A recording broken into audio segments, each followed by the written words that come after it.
Give someone a leg up to supersize and grow your business. Sharon Horne-Ellstrom here. I think Elsa might have just about as white a legs as I do.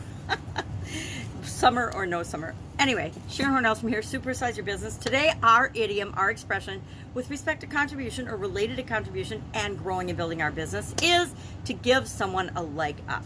Now, this idiom, this expression alludes to horse racing and not horse racing, foot racing and horse racing, but giving somebody, helping somebody to get up on a horse. You cup your hands. If you've ever ridden horses, if you don't have a saddle or stirrups and you're riding bareback, you help somebody up on a horse because usually the horse is too big to just jump up on yourself, unless you got really strong upper body strength, like my granddaughter does.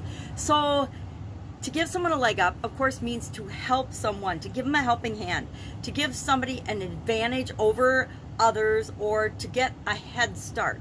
This idiom could also refer back to foot racing, when people would have races and competitions, and whoever got the best start often won the race. So it's been around as long as people have been riding horses and running against each other. And I didn't get an exact date on when it began popular, when it started being used, but we know what it means. It means that we're helping something or someone along to be more successful, to get what they want, to achieve what they want in life.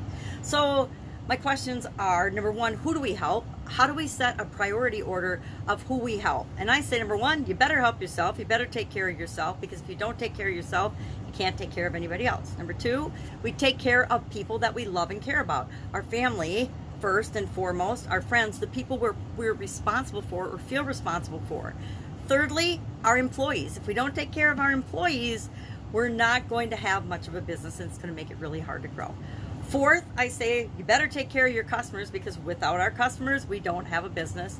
Fifth, any partners or people that we associate with, we want to make sure that we're taking care of them and that we're giving them a leg up, and that it's a win-win situation for everyone that is involved in our business. Sixth, I would say we need to take care of our communities, and that's a personal thing, whether you choose to do that or not. Just like number seven, the world. We want to make the world a better place. If we're not helping to give the world a leg up, then we're probably deteriorating from the world and making it a less better place. So I looked up different strategies for accelerating business growth and stuff, and we've talked about those before, so I think I'm going to pass on those today. But what are 4 ways that we could get a leg up on the competition, for example? Number one, we can partner with people that are non-competing in non-competing businesses and industries. We're seeing this all the time now.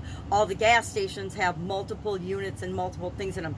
First, they started out having little convenience stores or things that you needed for your car, then convenience stores.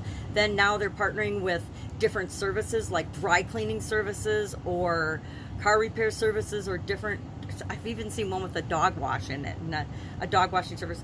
Restaurants, for sure. If you drive across the country, which I have not done since 2021, you see that gas stations, almost all of them have some kind of a restaurant or eating establishment paired up with them, at least outside of the small towns along the highways and freeways in America.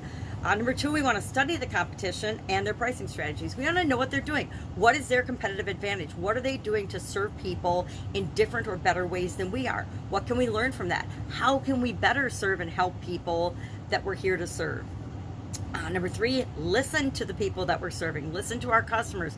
People will tell us everything we need to know if we listen to them, if we ask questions and listen to them, and then act upon the things that they tell us. It doesn't do any good to listen to your customers if you don't ever do the things that they're talking to you about. And finally, focus on your own business. I like to call this one mind your own business. If you are minding your own business and not worried about the competition and serving the people that you're here to serve to the best of your ability and always improving on that, guess what? Competition becomes irrelevant. Love to know your experience with this expression. Give someone a leg up. Poor Elsa went flying through the air, but she's fine. Her hair's a little tousled, but she'll live.